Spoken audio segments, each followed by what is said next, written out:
top 5 SEC quarterbacks going into the 2025 season. Ladies and gentlemen, let's get right into it. Tonight, today, this morning, this afternoon, whatever it is for you, we're breaking down the top 5 quarterbacks in the SEC going into the season. So you could essentially call it preseason top 5 rankings. So first, before we dive in, I want to touch on the criteria, okay? So the way I'm going to set this up is essentially just like this. We're going to start with stats, okay? Now, stats don't always paint the entire picture. You can't look at a box score and say this is a definitive answer, right? But stats do help. Stats do prove things to an extent. Stats are something tangible that we can look at and measure success to a certain degree, okay? Now, secondly, this is also going to be opinionated. This is going to be heavily debated. Hot topic, all right? I don't want to waste too much of our time digging in the weeds here, but I want you to know it's going to be stats-backed, opinionated, forward, essentially. Stats-backed, opinion forward, all right? The forefront of this is my opinion. I'm going to offer some stats behind it. But with that being said, let's go ahead. Let's start from the bottom, okay? We're going to start from 5 and work our way all the way up to 1. Again, top 5 SEC quarterbacks coming into the 2025 college football season. Number 5, we're kicking it off with a bang. I think we're already probably going to piss some people off, but we're going with Arch Manning in Texas at number 5. Okay, so let me just say this before people start losing it. All right, I understand the backlash in, well, how can Arch Manning be in the top 5 when he hasn't really played? He hasn't proven anything, everything, all the above. I understand that. First, I would say he has played. Okay, so let's talk about his stats from last season. 939 total yards as a quarterback. Okay, 9 touchdowns and 2 interceptions. Not a bad year. Okay, not a bad year at all. So I understand. Let's also add in the fact Arch had 108 rushing yards, and he also had 4 rushing touchdowns. Okay, so that was a big piece of the puzzle last year, was how well he utilized his legs. He had an 87.5 QBR, which, funny enough, a little nugget, it's actually the highest on this list. But again, the catch in that is it's a very small sample size. So we can't, there is no ranking for that. He was not ranked. He got a QBR, but it's not ranked as compared to the country, again, because it was such a small sample size as opposed to the rest of the field. So let's just kind of talk about Arch for a little bit before we move on to number 4. The reason I have Arch at number 5 is heavily based on potential. I think he's shown us flashes of what he can be. When you look at the program that he's going to be in, the talent that he's going to be surrounded with, and the coach that Steve Sarkisian is, I think it's extremely hard to leave Arch out of this top 5. I toyed with Taylon Green, Arkansas's quarterback, being in this position, but in a 12-game sample size, Taylon Green only had 15 touchdowns. Okay, 5 of those were in one game. So you take that one game away, in 11 football games, he had 10 touchdowns. In the small sample size that Arch had, he had 9. All right, he ran the ball extremely effectively, and I think he's got a bright future. Now, again, do I think he's the number 1 quarterback in the SEC? No. Could, by the end of this year, he not be a top 5 SEC quarterback? Absolutely.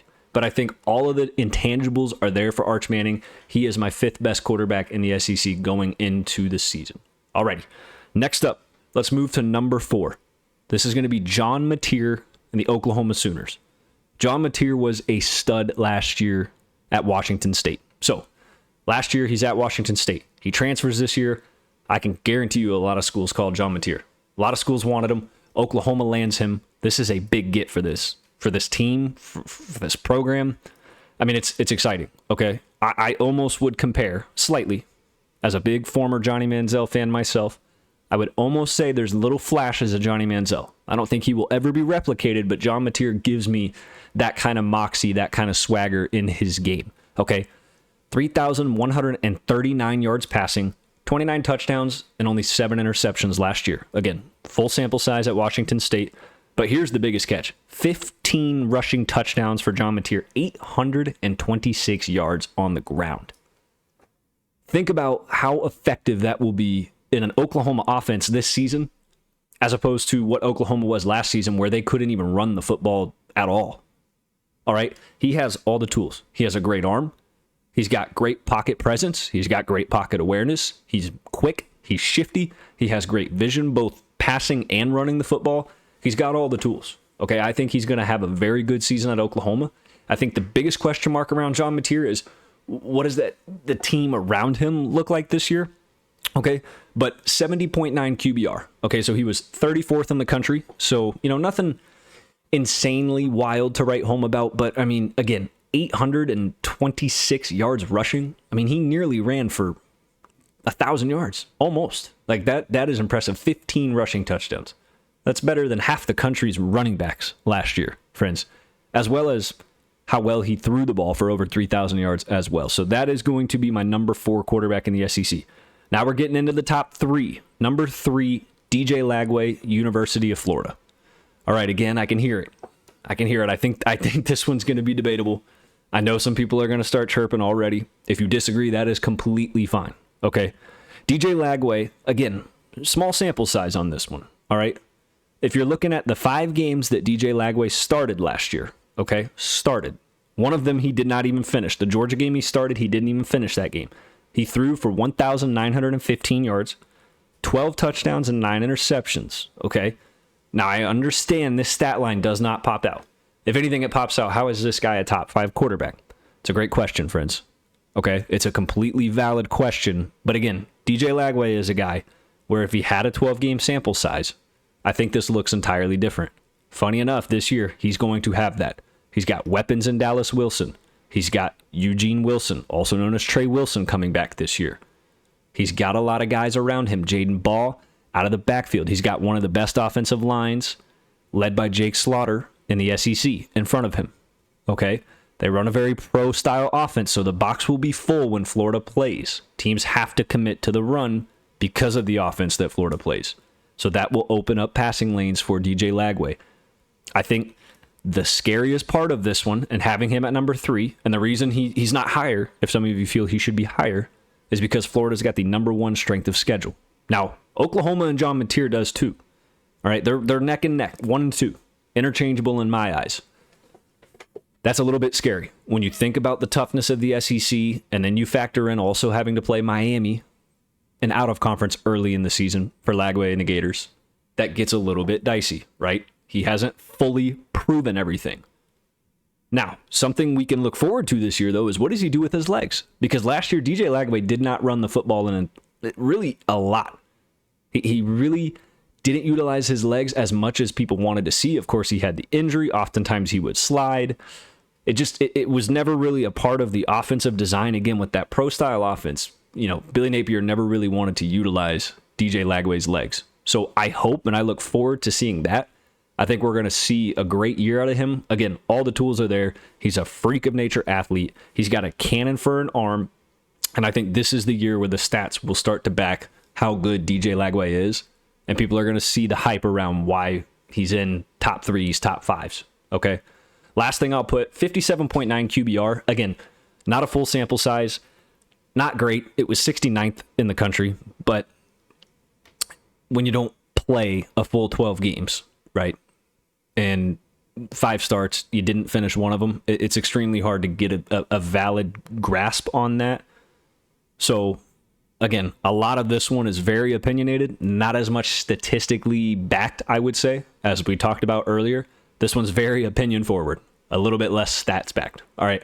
So, again, number 3, DJ Lagway. Let's move to our top 2. Number 2, Lenor Sellers, South Carolina's quarterback. I think this one's going to be extremely debated as well. I think a lot of people are going to disagree really with the whole list, and that's fine. That's the beauty of college football. That's the beauty of the SEC and how deep the conference really is. Okay, I have Lenor Sellers at number 2. 2,534 pass yards, 18 touchdowns, 7 interceptions. So again, not the most knock your socks off stat line, but he won games last year. He made plays with his arm. That was my biggest question with Lenor Sellers going into the prior season, is can he stand in the pocket and deliver? I still think there's a bit of a question mark circling that right now. I still think he has work to do in terms of staying in the pocket and making throws through tight windows. I don't think his game translates to an NFL level quite yet, but you know what? He's not in the NFL. He's at South Carolina, where he can make those off-balance plays. He can move out of the pocket. That offense is now going to be designed around him even more so than it has been in the past 2 seasons. All right. Now, in terms of rushing, he rushed for 7 touchdowns, 674 yards. last year. So, listen, that's no surprise. We all know how good his legs are. I think he's going to take a step forward in the passing game this year. And I think his stats obviously were better than Lagway's. I think him and Lagway are both just as physically talented. But this year I'm giving Lenor Sellers this number 2 spot because I think the arm will improve. And I think with Nick Harbor out wide, he's going to have a better year in the passing game. Again, last year wasn't bad. I just think he's going to have a better year. And the South Carolina team has high expectations, and it starts with Lenor Sellers. 69.8 QBR, so 40th in the country last year. Not great, but again, he won games. They weren't pretty. Another thing we got to remember with Lenor Sellers is there were a couple games this year where he had 13, another game where he had 14, and another game where he only had 15 pass attempts. So there were games where South Carolina was so dominant, both with his legs and just their run game in general, that they didn't even need to throw the football. Okay? So keep that in mind when we're really digging into the stats. All right? Last but not least, our number 1 spot, Garrett Nusmeer and the LSU Tigers. Alrighty. I understand. A lot of people are not high on Garrett Nusmeer. Other people are through the roof on Garrett Nusmeer. Let's start with the stats, okay? And then we'll get into kind of my opinion on him, why I have him at number 1, and what I think we can expect from Garrett Nusmeer, okay? 4,052 yards passing last year. Obviously, by a good amount, over almost 1,000 yards more than any other person on this list, okay? 29 touchdowns. Pretty darn good. Again, comparative to the rest of the list, the highest on the list. Now, 12 interceptions is not ideal. He did turn the ball over quite a bit when you factor in interceptions and fumbles. And he also rushed for 3 touchdowns as well. So that's a common misconception with Garrett Nusmeer, okay? He is not the fastest person. He's probably the slowest person on this list, although he can still move. Last year, he proved that. So let me give you some insight as to why I have him at number 1. First and foremost, he can make the tight window throws. He is a pure pocket passer that has the ability to move. He's not by any means a dual threat, but he has the ability to turn the hips and run, move, get out of the pocket. But he does a good job maneuvering within the tackle box, within the pocket.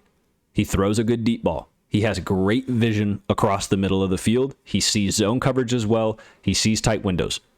Now, here was the biggest problem that Garrett Nusmeer struggled with last year. Pressure.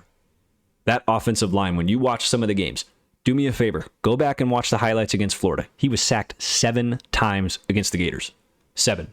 I mean, it felt like by the time the ball touched his hands, he had quite literally 1 second to even look at his first read, and he was on the ground. Or he had to just make the bonehead mistake of throwing it up.